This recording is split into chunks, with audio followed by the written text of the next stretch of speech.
আৰু এটা পৰম্পৰা বহুতে ভয় খায়, এইটো চলি আহিছে। এই যে জন্মদিনত কেক কাটা, জন্মদিনত মানে এই মমবাতি নুমুৱা এইবোৰ পৰম্পৰা নকৰিব। এইবোৰ কেলে নকৰিব? চাওকচোন কিমান আত্মঘাতী এইবোৰ কাম। আমাক ভাৰতবৰ্ষই শিক্ষা দিছে অচতু মা সদ্গমায়া তমসু মা জ্যোতিৰ্গমায়া, অৰ্থাৎ অজ্ঞানত বা অসতৰ পৰা সতলৈ যোৱা, আন্ধাৰৰ পৰা পোহৰলৈ যোৱা। আৰু আজি আমি কি কৰিছো? মমবাতি নুমাইছো, পোহৰৰ পৰা আন্ধাৰলৈ যোৱা। এইটো সত্য হয় জানো বাৰু? আৰু যদি নহয়, আপোনালোকে চাব, আজি এতিয়া নহয় বুলি কৈছে, কাইলৈ যদি আকৌ সেই একেটাই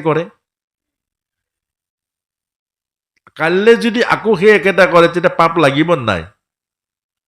ধৃতৰাষ্ট্ৰক সেইটোৱে কৈছে, যি জানে, যি বুজে, যি দেখে নকৰে, এইটোৱে হ'ল ভগৱানেও তেওঁক আগবঢ়াব নোৱাৰে, উদ্ধাৰ কৰিব নোৱাৰে।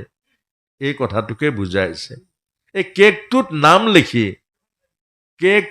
নাম লিখি হাতত চাকুখন দি কেকটো কাটি বাপেকক এক টুকুৰা খুৱায়। মাংস কাটি খোৱাৰ নিচিনা নহ'ল জানো? নিজৰ নাম ৰোচন কৰে, মৃত্যুৰ পৰা অমৃতলৈ নিবলৈ চুৰি মাৰে জানো? গতিকে এই কথাটোকে আমাক বুজাইছে। আজিৰ পৰা এই কামটো আমাক দেৱৰাজ ইন্দ্ৰৰ মাজেৰে কুপৰম্পৰা, য'ত বিজ্ঞান নাই, য'ত দৰ্শন নাই, য'ত সত্যতা নাই, এইটো নকৰিব। পৰম্পৰা কোনোবাই দিলে বুলি আপুনি নকৰিব। কেলে? মহাভাৰতৰ যুদ্ধত চব মৃত্যুলৈ ধাৱমান হৈছিলে। অৰ্জুনে দেখিছে বিশ্বৰূপত চব মৰিবলৈ গৈছেগে, কিন্তু তাৰ মাজত বাচিলতো। পঞ্চপাণ্ডৱটো বাচিলে নাই? কৰ্ণ কিমান বলৱান আছিলে, অৰ্জুনতকে কিমান গুণ। যেতিয়া কৰ্ণই ধনুষৰ মাৰে, অৰ্জুনক 2 হাত পিছুৱাই দিয়ে, অৰ্জুনে আকৌ 6 হাত পিছুৱাই দিয়ে। কৰ্ণক আকৌ বাহ কৰ্ণ কৰে, অৰ্জুনক আকৌ নকয়। ভগৱানে আছে, আৰে 2 হাত পিছুৱাইছে, বাহ কৰিছে, মই 6 হাত পিছুৱাই দিছো, ভগৱানে মোক নকয়। সুধিলে, তেতিয়া ভগৱানে কৈছে, অনন্ত কোটি ব্ৰহ্মাণ্ডৰ ভৰ তোমাৰ ৰথৰ ওপৰত আছে, আৰু তুমি যিখন পঠিয়াইছা সেইটো খুব বেছি 150 কেজি আছে।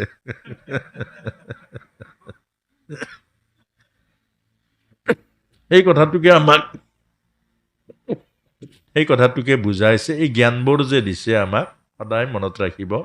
এই কথাখিনি দৃঢ়তাৰে আপুনি মনত ৰাখিব। প্ৰভুৰ ভৰসাত থাকক, চব হৈ যাব। আৰু প্ৰভুৰ চৰণ এৰি দিয়ক, একেবাৰে নহয়। এই কথাটোকে কৈছে যে আমি গোবৰ্ধনৰ মাজেৰে আমাক শিকাইছে আমাৰ জীৱৰ মান, আমাৰ জীৱৰ মৰ্যাদা, আমাৰ জীৱৰ স্বাভিমান, আমাৰ জীৱৰ সম্পদ। ঘৰখন সম্পদ নহয়। আজি আপোনালোকে চাব, ইয়াত গাখীৰ এটোপাল নাই পাবলৈ। আচ্ছা, গাখীৰ যদি নাখায়, আধ্যাত্মিক জীৱনটোতো নহ'ব নহয়। এতিয়া গৰু কিমান ধুনীয়া পুহিবলৈ, কষ্ট হ'লেও পুহিব লাগে। ইয়াত কমটো গৰুৰ কাৰণে এটুকুৰা মাটি লাগে। কেলে? ভগৱান কৃষ্ণ সংস্কৃতি পাইছো, গোচাৰণ আমাৰ কৰিবই লাগিব, গো সংৰক্ষণ কৰিব লাগিব। যদি গাখীৰ নোপোহে, গো নাচাৰণ নকৰে, তেতিয়া ব্ৰজধাম কেনেকৈ হ'ব? কৃষ্ণ ভক্তি কেনেকৈ আহিব? আমি ভগৱানক মানো বুলি কওঁ, ভগৱানক মানো কিন্তু গাখীৰ এটোপাল নাই। ভগৱানক মানো, গৰু নাই।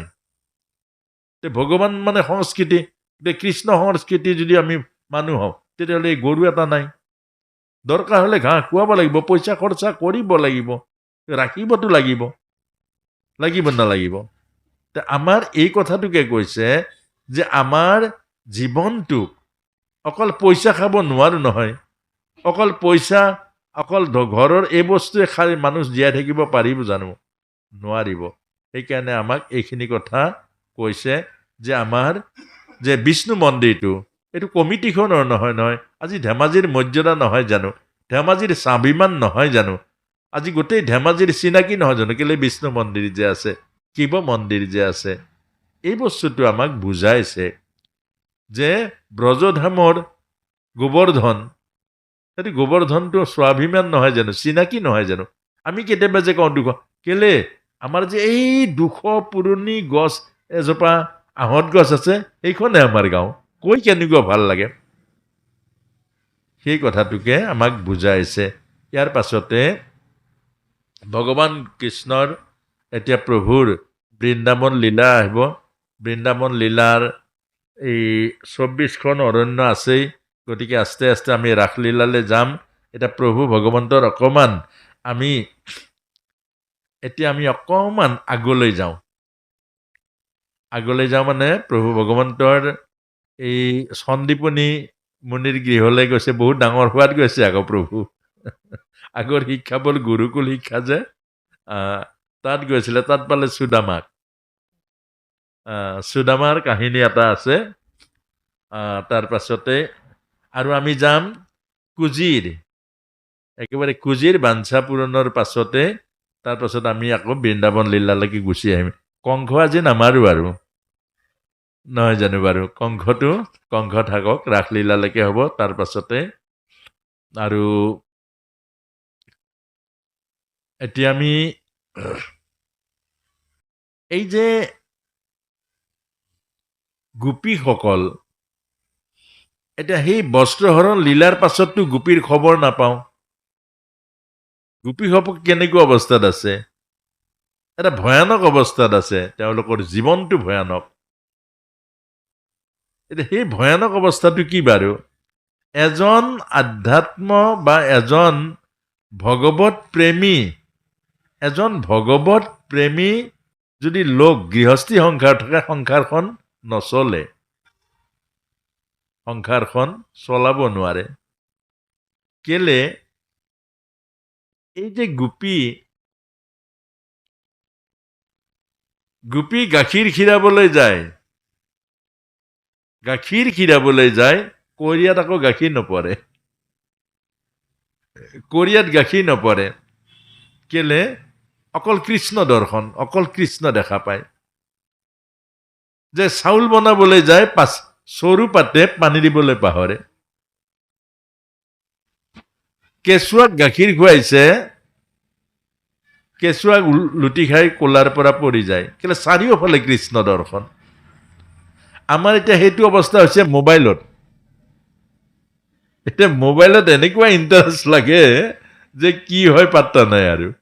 অৰ্থাৎ এই কথাটোকে আমাৰ গোপীসকলৰ অৱস্থাটো হৈছে, ভগৱত প্ৰাপ্তিৰ অৱস্থাটো তেনেকুৱা। আমাৰ শাস্ত্ৰই কৈছে, যেতিয়া মানুহ পগলা হ'ব, সংসাৰৰ মানুহে যেতিয়া পগলা বুলি ক'ব, তেতিয়া ভগৱানৰ ৰাজ্যত ভকত হয়। আৰু ভগৱানৰ ৰাজ্যত যিজন সংসাৰী পাগল, সংসাৰী পগলা, সেইজন ভগৱানৰ ৰাজ্যত অধিকাৰ নাথাকে। দুটা বস্তু, এটা হ'ল সংসাৰৰ পাগল, এটা হ'ল ভকতিৰ পাগল। এই দুটা ৰাস্তা। এতিয়া কংসই চব মানে ফেইলৰ হৈ গ'ল, নোৱাৰিছে আৰু মাৰিবলৈ। চব অসুৰবিলাকক পঠিয়াই কংস আৰু কি নোৱাৰা হৈ গ'ল আৰু। এতিয়া তাৰ পাছতে কংসই আৰু উপায় কি ল'ব বাৰু?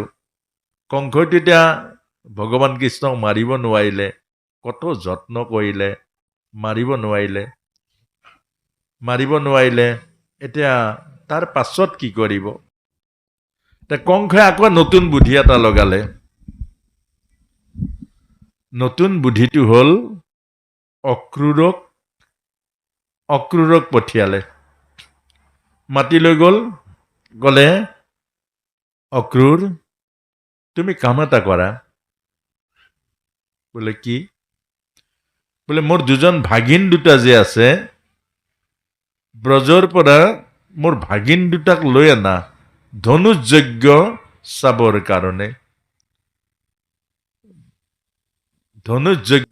কাৰণে। ভাগিন দুটাক লৈ আনা।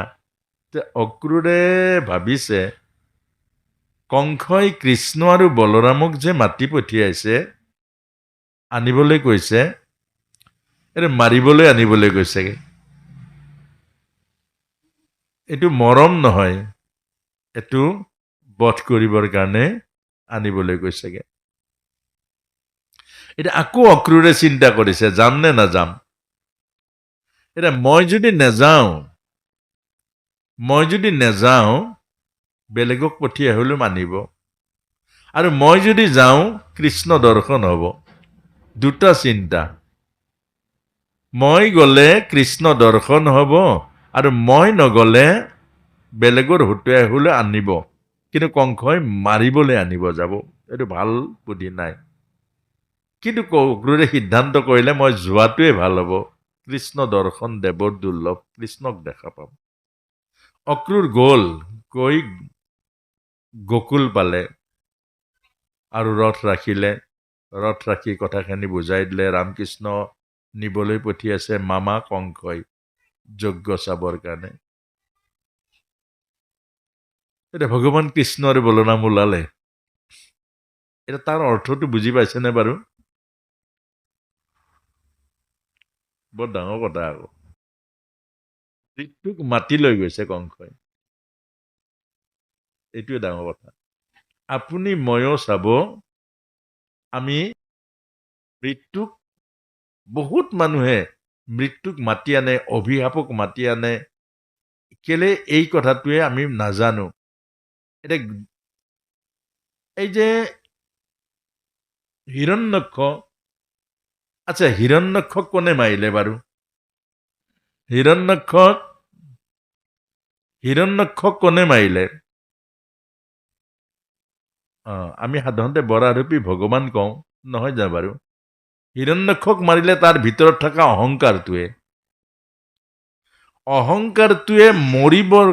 মাৰিবৰ কাৰণে খেদি লৈ গ'ল আৰু বৰাৰূপী ভগৱানৰ লগত যুদ্ধ কৰিবলৈ অৰ্থাৎ আপোনাৰ মোৰ বিপদবিলাক কোনোবাই নানে আপোনাৰ ভিতৰত থকা কুপ্ৰবৃত্তিটোৱে নিয়ে এইটোকে কৈছে আপোনাৰ মোৰ বিপদ হ'ল কুপ্ৰবৃত্তি আমাৰ ভিতৰত যে এনাৰ্জি আছে এটা পজিটিভ এনাৰ্জি এটা হ'ল নিগেটিভ এনাৰ্জি এই নিগেটিভ এনাৰ্জিটো হ'ল বিপৰীত চিন্তা বিপৰীত কৰ্ম মানুহ যে কয় কি হৈছে বাৰু মোৰ কি হৈছে এই কি হৈছেটোতে মানুহে নিজে উত্তৰ উলিয়াব নোৱাৰে কোনোবা গুণী জ্ঞানীৰ ওচৰ চাপে কি হৈছে অৰ্থাৎ কিবা এটা হৈছে এটা হ'ল আমাৰ দুটা বস্তু এটা পজিটিভ এটা হ'ল নিগেটিভ এতিয়া কংসৰ সেইমানতে এৰিব লাগিছিলে ইমান নোৱাৰিলে মাৰিবলৈ নোৱাৰিলে এৰিব লাগিছিলে নাই বাৰু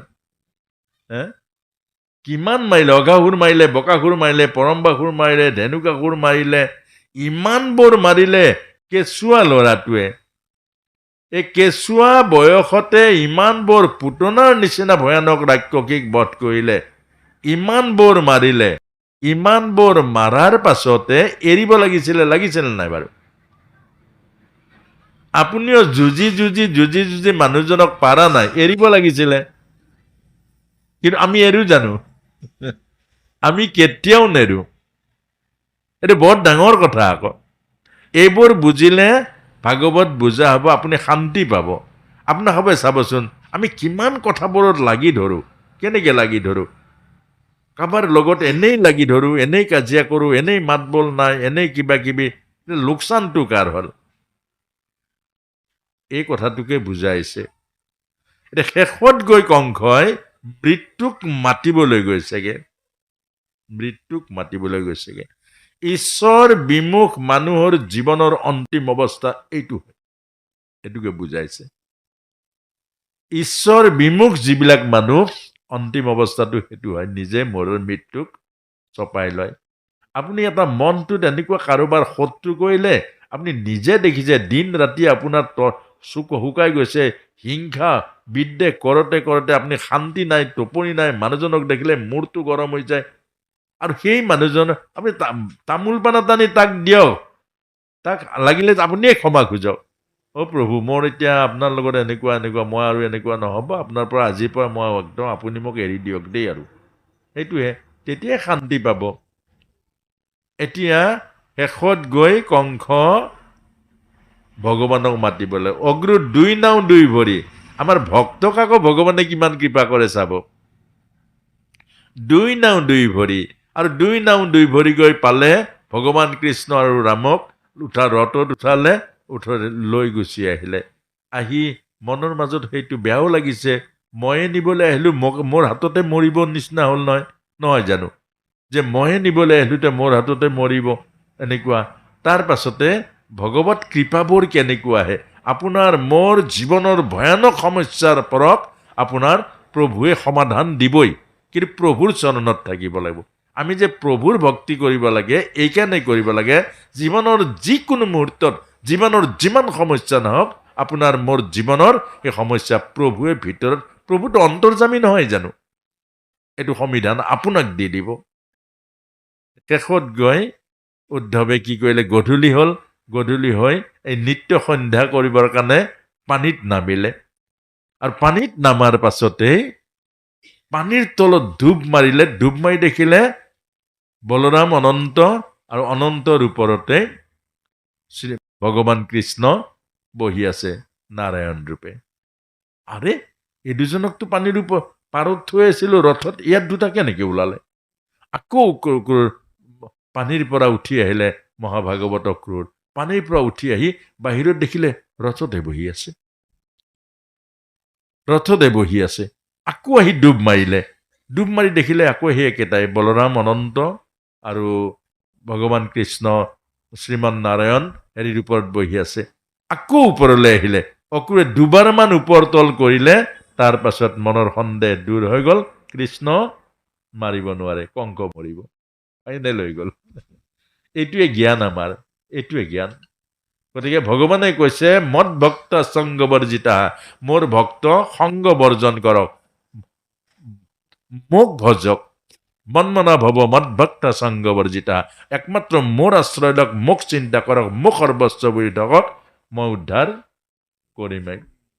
সৰ্বধৰ্মান পৰিত্যাজ্য মাম একং শৰণং ব্ৰজ, অহং তাং সৰ্ব পাপেভ্যো মোক্ষয়সি মা শুচঃ। গতিকে এই কথাটোকে আমাক কৈছে, বিশ্বাস কৰক। আৰু অক্ৰূৰে বিশ্বাস কৰিলে, আৰু ফাইনেল হৈ গ'ল। এতিয়া অক্ৰূৰে যেতিয়া বিশ্বাস কৰিলে, তাৰ পাছতে লৈ গৈ ৰথ, এতিয়া ৰাস্তা মথুৰাৰ ৰাস্তাটোৰ, অৰ্থাৎ গোকুলৰ ঠিক ব্ৰজৰ ৰাস্তাটোৰ শেষত কি হ'ল, গোটেই গোপিনীসকল লাইন লাগি পৰি আছে, মাটিত শুই দি আছে। আৰু তাৰ পাছত কৈছে, অক্ৰূৰ, আমাৰ ওপৰেৰে ৰথ লৈ যোৱা, আমাৰ ওপৰেৰে। এতিয়া আমাৰ মনত আছে কৃষ্ণ ভাৱনা, আমাৰ মনত আছে কৃষ্ণৰ প্ৰেম, আমাৰ মনত আছে কৃষ্ণৰ ছবি। এতিয়া যদি আমাৰ প্ৰাণ যায়, আমি কৃষ্ণত আমি পাম। তুমি কৃষ্ণক লৈ যোৱা, চকুৰ আঁতৰ মনৰ আঁতৰ। কৃষ্ণ গুচি যোৱাৰ পাছত আমাৰ মন কৃষ্ণ ভাৱনা হেৰাই যাব, মন বুদ্ধি সংসাৰত লাগিব। তেতিয়া মৰিলে আমি নৰকত যাম। চাওকচোন কিমান ডাঙৰ কথা এইটো। এতিয়া মন কৃষ্ণ ভাৱনাত আছে, এতিয়া মন কৃষ্ণৰ লগত আছে, এতিয়া মনৰ মাজত, ভাৱনাৰ মাজত, হৃদয়ৰ মাজত কৃষ্ণ আছে। এতিয়া যদি মৰি যাওঁ, কৃষ্ণক পাম। আৰু যদি কৃষ্ণক তুমি লৈ যোৱা, তেতিয়াহ'লে মৰিলে নৰকলৈ যাম। আমাক এইকণ উপকাৰ কৰা তুমি, আমাৰ ওপৰেৰে ৰথ লৈ যোৱা। এইটো অলপ জ্ঞান দিছে নেকি বাৰু? কিন্তু আমাৰ দুৰ্ভাগ্য কি, আমি এইটো অখণ্ড ভগৱত প্ৰীতিটো নাৰাখো। এইটোৱে দুৰ্ভাগ্য। আমাক বুজাইছে, অখণ্ড ভগৱত প্ৰীতিটো ৰাখিলে অন্তিমত প্ৰভুকে পাব। এতিয়া আকৌ এটা কথা কৈছে, এতিয়া অখণ্ড কেতিয়া লাগিব, মৰিব কেতিয়া, জানিলেতো ভাল আছিলে। পৰীক্ষাত জানিলে 7 দিনৰ মাজতে ভগৱানৰ ওচৰত থাকিলে মৰিলে। আপুনি হয়তো নাজানো কেতিয়া মৰিব, কোনে জানিব। এতিয়া মৰিলেতো ভালেই আছিলে, বেমাৰ হৈ মৰিলে আকৌ লেঠা লাগিল। আকৌ যদি কিবাত মৰো, গাড়ীত খুন্দাই মাৰো, তেতিয়াও আকৌ লেঠা লাগিলে। এতিয়া আপুনি মই কেনেকে মৰিম? এতিয়া প্ৰশ্নটো আহিলে এইটো। এতিয়া গোপীয়ে কৈছে, অখণ্ড কৃষ্ণ ভাৱনাত, অখণ্ড প্ৰভুৰ চিন্তাত, অখণ্ড প্ৰভুৰ নামত যদি মৰে, তেতিয়াহ'লে আমাৰ গতি হ'ব, জীৱন মুক্ত হ'ব, প্ৰভুৰ ওচৰলৈ যাব পাৰিম। যদি প্ৰভুক পাহৰতে মৰো, এতিয়া আমাৰ উপায়টো দিছে অখণ্ড নাম স্মৰণ। অখণ্ড নাম স্মৰণ, অখণ্ড নাম স্মৰণৰ অভ্যাস কৰিব দিছে। সেইটো ভিতৰত, সেইটো বাহিৰত নহয়। ভিতৰত অখণ্ড নাম স্মৰণ যদি আমি কৰিব পাৰোঁ, তেতিয়াহ'লে আমি যেতিয়াই মৰো প্ৰভুক পাম, আৰু যেতিয়া আমাৰ প্ৰাণবায়ু ওলাই যায় প্ৰভুৰ ওচৰলৈকে যাব। তাৰ পাছতে অকুৱে লৈ গ'ল। এতিয়া ক'লে ভগৱান কৃষ্ণই ক'লে যে সখীসকল ৰাধা কোতা, তাত ৰাধা নাই। এতিয়া ৰাধা নাই, ৰাধা আৰু কৃষ্ণ আপোনালোকে জানেনে বাৰু? ৰাধা আৰু কৃষ্ণৰ বিয়া কেলে নহ'ল? ৰাধা কৃষ্ণ দুই তত্ত্ব নহয়, এক তত্ত্ব। ৰাধা আৰু কৃষ্ণ দুই তত্ত্ব নহয়, এক তত্ত্ব। ৰাধা মানে ৰস, কৃষ্ণ মানে আনন্দ। আমাৰ অসমত প্ৰায় এই ৰাধাৰ হেৰিটো নাইয়ে। কেলে নাই? প্ৰভু শংকৰ গুৰুজনাই ৰামক ল'লে, সেইকাৰণে ৰাধা নল'লে। আৰু চৈতন্য মহাপ্ৰভুৱে ৰাধাক ল'লে, সেইকাৰণে ৰামত। ৰাম মানে হ'ল ৰমণ শক্তি, ৰাধা মানে ৰস শক্তি। য'ত ৰস আছে তাতে আনন্দ আছে, জীৱন আছে। য'ত ৰাম আছে অৰ্থাৎ ৰমণ আছে, তাতেই জীৱন আছে। ধৰিব পাৰিছেনে? ৰাম আছে, ৰাম মানে অৰ্থাৎ ৰমণ।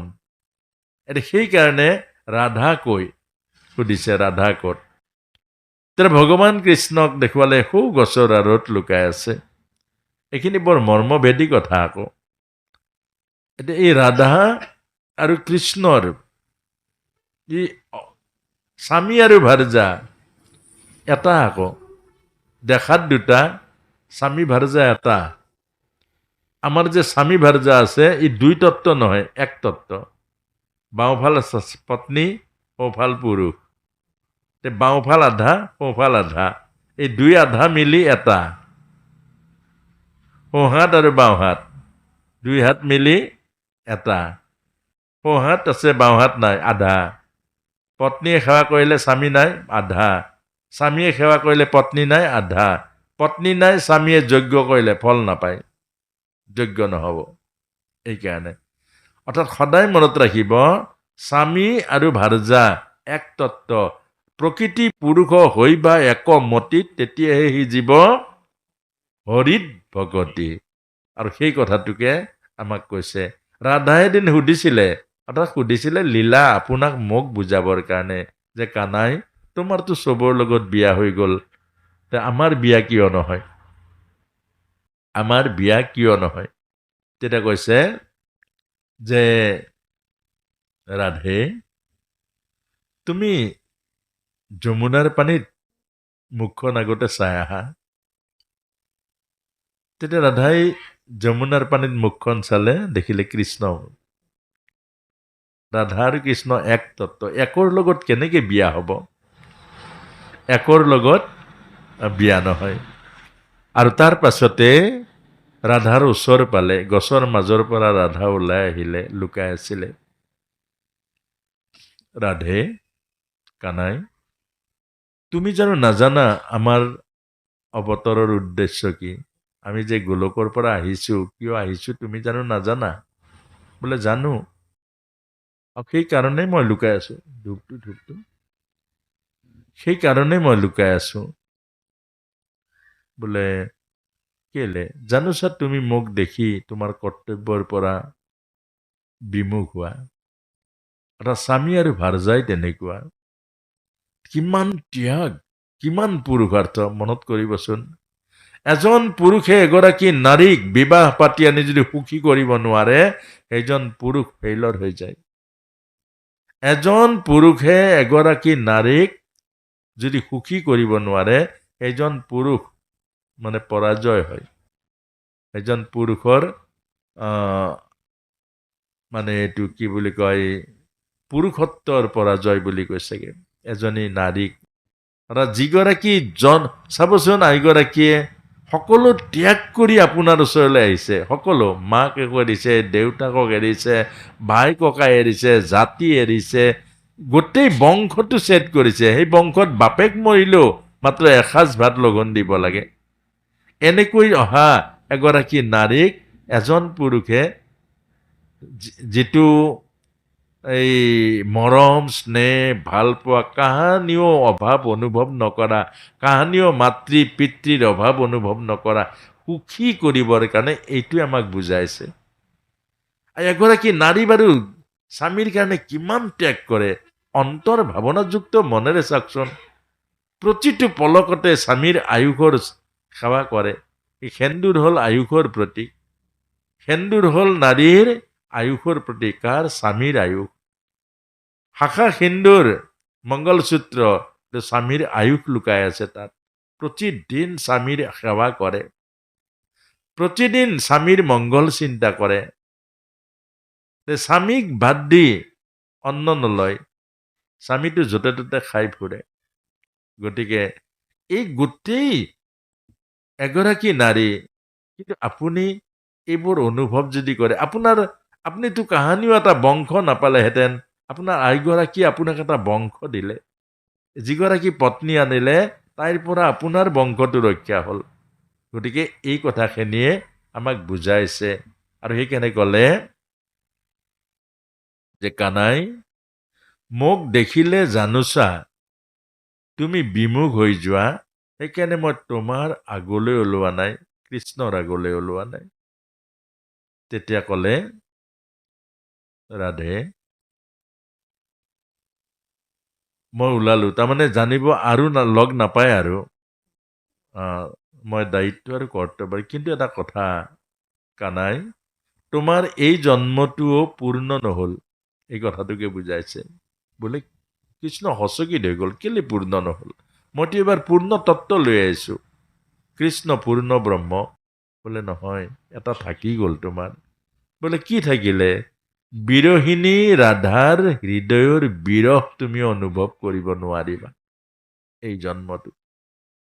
ৰাধাৰ যিটো বিৰহ, পাই হেৰুৱাৰ বিৰহ, পাই নোপোৱাৰ বিৰহ, এইটো তুমি অনুভৱ কৰিব নোৱাৰিবা এই জন্মত। তেতিয়া ভগৱানে সুধিছে যে মই সেইটো পুৰা কেনেকৈ কৰিম? আকৌ পৃথিৱীত আহিব লাগিব, আকৌ তুমি পৃথিৱীলৈ আহিব লাগিব।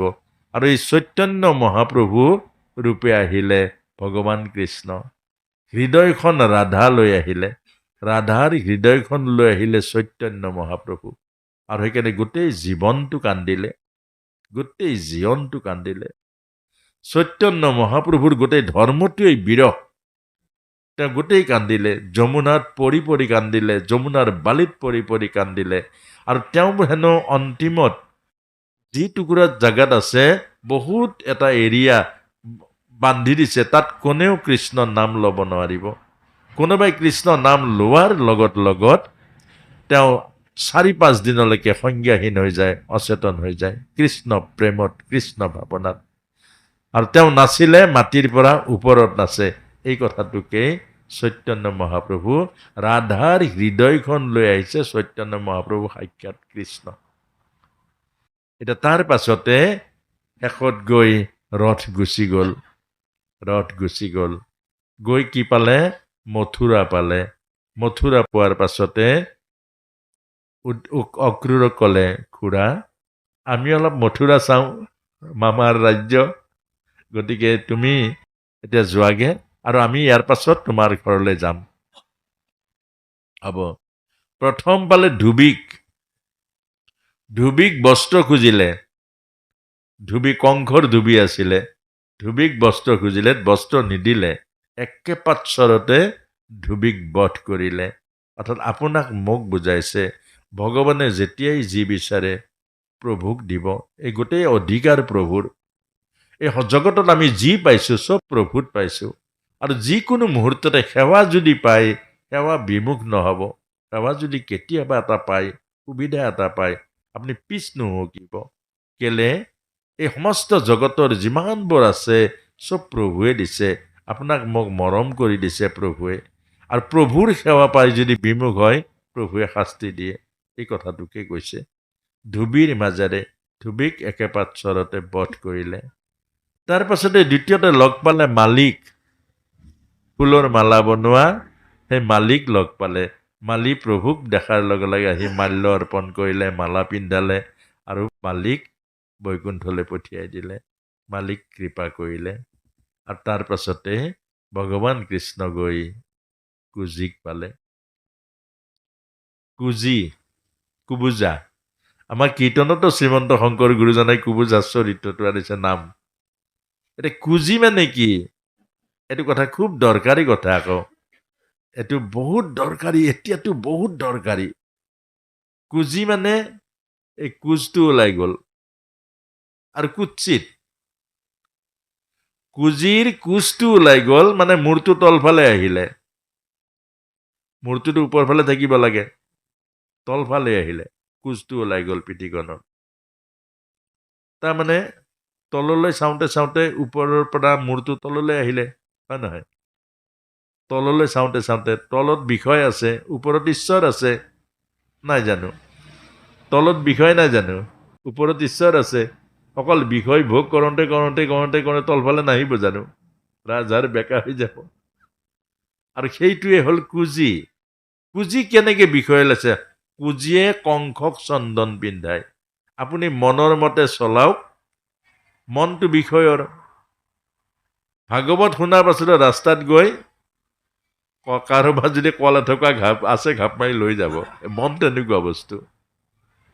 মাটিৰ সীমা ঠেলে, মন তেনেকুৱা বস্তু। কাৰোবাৰ পইচা এটা ধাৰ ল'লে সি আৰু ধাৰ ঘূৰাই নিদিয়ে। অকল মন পৰৰ চৰ্চা কৰে, পৰ নিন্দা কৰে।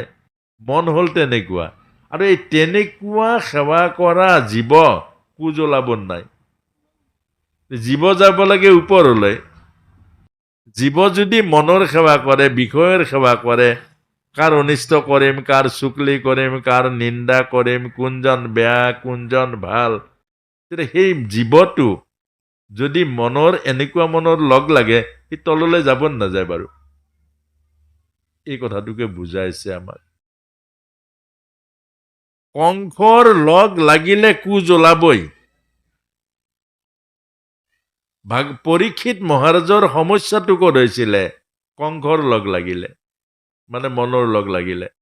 মহাভাগৱতেও যদি মনৰ লগ লাগে, স্খলন হ'বই, পতন হ'বই, জীৱনৰ দুৰ্গতি হ'বই। এই কথাটোকে বুজাইছে। পৰীক্ষিত মহাৰাজে মৃগয়ালে যায়, কিমান মুকুট আছে, সোণৰ মুকুট ঠিকনা নাই ৰাজভঁৰালত, কত মুকুট আছে। ইমানবোৰ মুকুট থকাৰ পাছত পুৰণা বাকচটো খুলিলে, তাত এটা মুকুট দেখা পালে। সেইটো জৰাসন্ধৰ মুকুট। চিনিও পালে। চব ৰাজাৰ মুকুট চিনি পায় নহয়। সেইটো পিন্ধিবলৈ মন গ'ল। সেইটো পিন্ধিবলৈ মন গ'ল। মনটো কেলে যাব লাগে আপোনাৰ? মনটো কেলে যাব লাগে? এতিয়া প্ৰশ্নটো হ'ল মনটো কেলে যাব লাগে?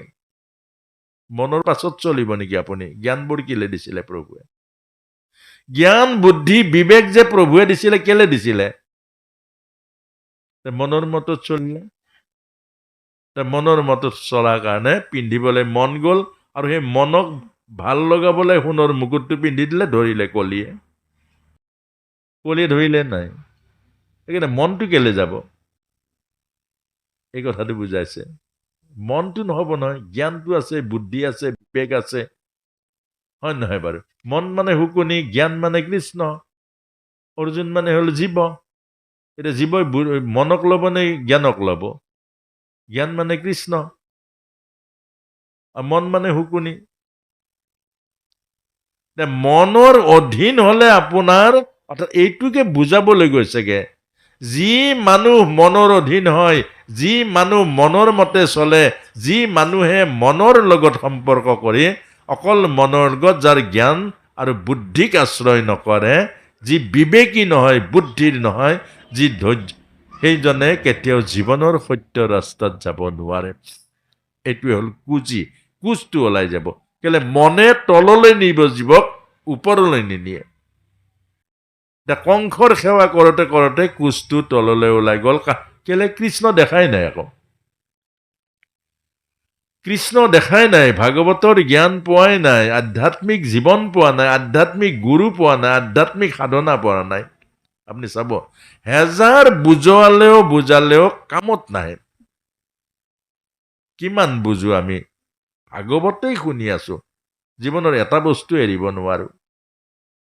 কেলে নোৱাৰো বাৰু? সেইটো একদম শপত খাই লৈছো, এৰাটো একো নৰো, শুনাটো কিন্তু পুৰা শুনিম। আমি বৰ তেনেকুৱা, হয় নহয়? এইটো কুজি কিন্তু তাৰ বিপৰীত। ইমান সুন্দৰ কথা এটা কৈছে। আপোনালোকে চাব, এতিয়া কলিত জ্ঞানবোৰ কোনে লৈছে জানে? অন্ত্যজ। আপুনি মই যাক তলৰ বুলি ভাবিছো, আপুনি মই যাক কছাৰী বুলি ভাবিছো, চিডিলকাছ বুলি ভাবিছো, এওঁলোকে জ্ঞানটো লয়। এইটোৱে বুজাইছে। আমি যাক অভকত বুলি ভাবিছো, আমি যাক লেতেৰা বুলি ভাবিছো, আমি যাক নিজ বুলি ভাবিছো, তেওঁলোকে যদি কিবা কাৰণত পাই যায় একদম ধৰি ল'ব। এইটোৱে কুজি।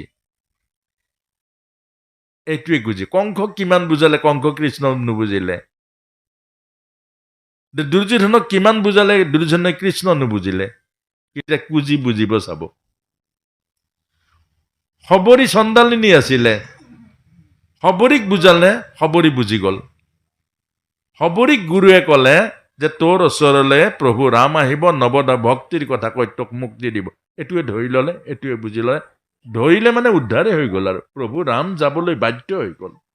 প্ৰভু ৰাম গৈ উদ্ধাৰ কৰিলে। এই কথাটোৱে আমাক বুজাইছে যে কুজিক লগ পালে, তেতিয়া কুজি প্ৰথম দেখিছে জীৱনত। আৰু আমাৰো ভাগৱত ইয়াত প্ৰথম শুনা মানুহ বহুত আছে, নহয়নে প্ৰভু? কোনোবা প্ৰথম শুনা আছেই। এতিয়া কুজিও প্ৰথম দেখিছে, এইটো বৰ ডাঙৰ কথা আকৌ। এতিয়া প্ৰথম দেখি কুজি মিলাই চালে, কুজি আকৌ মিলাই চালে। আপুনি মই আকৌ সদায় দেখো কিন্তু মিলাই নাচাওঁ, এইটো ডাঙৰ কথা। চাবচোন, কথাখিনি শুনি থাকে, মাজত ভগকে গুচি যায়। কেলে আধা যে অকণমান শুনি যায় সেইটোও নাভাবে, আৰু যোৱাৰ পাছতো কথাখিনি ৰোমন্থন নকৰে।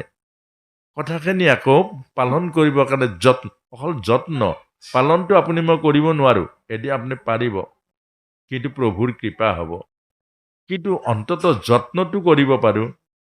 এইটো কুজি যেনেকে আস্তেকে তল ফালৰ পৰা মূৰটো দেখিলে কৃষ্ণ।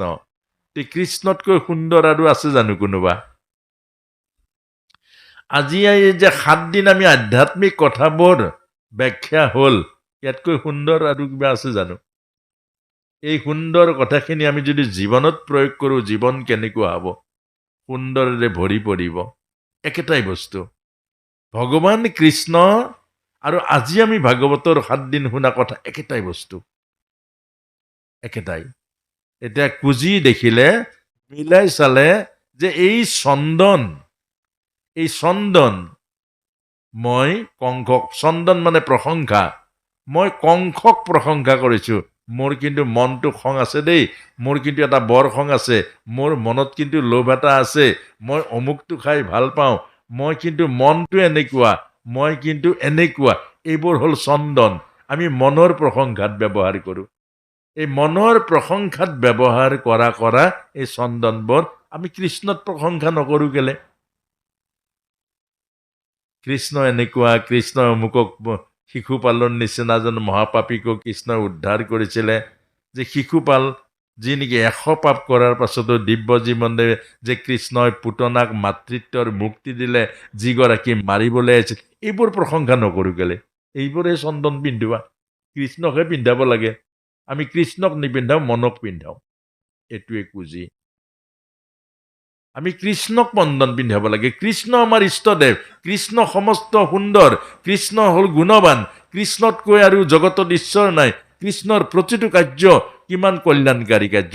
কৃষ্ণৰ প্ৰশংসা কৰিব লাগে, প্ৰভু ৰামৰ প্ৰশংসা কৰিব লাগে, ভগৱানৰ প্ৰশংসা কৰিব লাগে। তেতিয়াহে আমাৰ মনটো ঈশ্বৰমুখী হ'ব।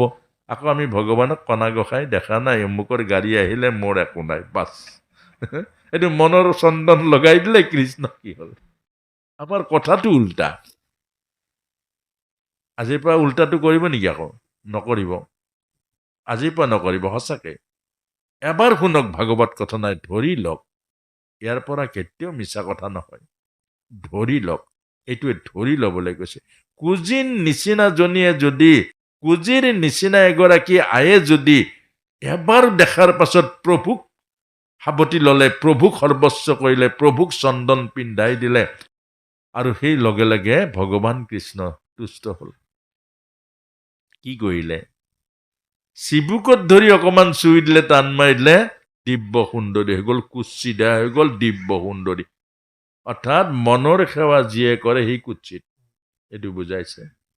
যি মানুহে মনৰ সেৱা কৰে, মন গৈছে অমুক খাম, মন গৈছে অমুক কৰিম, মন গৈছে অমুক কৰিম, মোৰ মন গৈছে অমুক কৰিম, এইটো কুৎসিত মানুহ। কাৰণ মনটো যাৰ কুৎসিত সি কুৎসিতে হ'ব, হয় নহয় বাৰু? এই কথাটোকে বুজাইছে। আজিৰ পৰা আপুনি দিব্য সুন্দৰী হ'বলৈ, আপোনাক মোকো কৈছে, আমি যদি দিব্য সুন্দৰ হ'বলৈ এটাই উপায় আছে, প্ৰভুৰ সেৱা কৰোঁ, প্ৰভুৰ চৰণ সেৱা কৰোঁ। প্ৰভুৰ সেৱা আমি যদি কৰোঁ তেতিয়া আমিও সুন্দৰ হৈ যাম। আৰু প্ৰভুৱে কুজিক কৈছে যে, কুজি আকৌ কাপোৰ ধৰিছে, প্ৰভুক মাতিছে, প্ৰভু ব'লা আমাৰ ঘৰলৈ যাওঁ। এতিয়া ভগৱানক টানিছে, আমাৰ ঘৰলৈ যাওঁ। অৰ্থাৎ মন যদি পবিত্ৰ হয়, ভগৱানক ডিঙিত সাৱটি ধৰিব নহয়, ক'ত এৰিবলৈ আছে? নেৰু আৰু ৰাম তোমাৰ চৰণ, হয় নহয়? মন খালি পবিত্ৰ হ'ব লাগে, নেৰু আৰু ৰাম তোমাৰ চৰণ। আৰু সেইকাৰণে কুজিয়ে কৈছে, তেতিয়া ভগৱানে কৈছে, কংস বধ কৰি মই আহিম তোমাৰ ওচৰলৈ। কংস বধ অৰ্থাৎ সম্পূৰ্ণ মনৰ বিকাৰ বধ কৰিব লাগিব। কংস বধ কৰি মই আকৌ আহিম। আৰু সেইকাৰণে কংস হ'ল অসুৰ, অৰ্থাৎ কংস হ'ল অহংকাৰ আৰু অভিমানী মন, সেইকাৰণে কংস অসুৰ। ৰাৱণ হ'ল বিকাৰ, সেইকাৰণে ৰাৱণ হ'ল কামনা বাসনা। সেইকাৰণে কামনা বাসনাৰ কাৰণে সীতাক লৈ গৈছিলে, সেইকাৰণে ৰাৱণ বধ কৰিব লাগিব বিকাৰ বৰ্মনে। আমি এটা ৰাৱণ, যাৰ মনত বিকাৰ আছে সেইজনে ৰাৱণ। যাৰ মনত বিকাৰ, এতিয়া কিমান ৰাৱণ ওলাইছে, কত সীতা হৰণ কৰিছে তাৰ পাত্তা নাই, সেইটো হ'ল বিকাৰ। আৰু সেইকাৰণে আমাক এইটো কথা বুজাইছে। আৰু শেষত এই কথাখিনি আজি কৈছে যে আজিৰ পৰা আমি এইটোৱে যত্ন কৰিম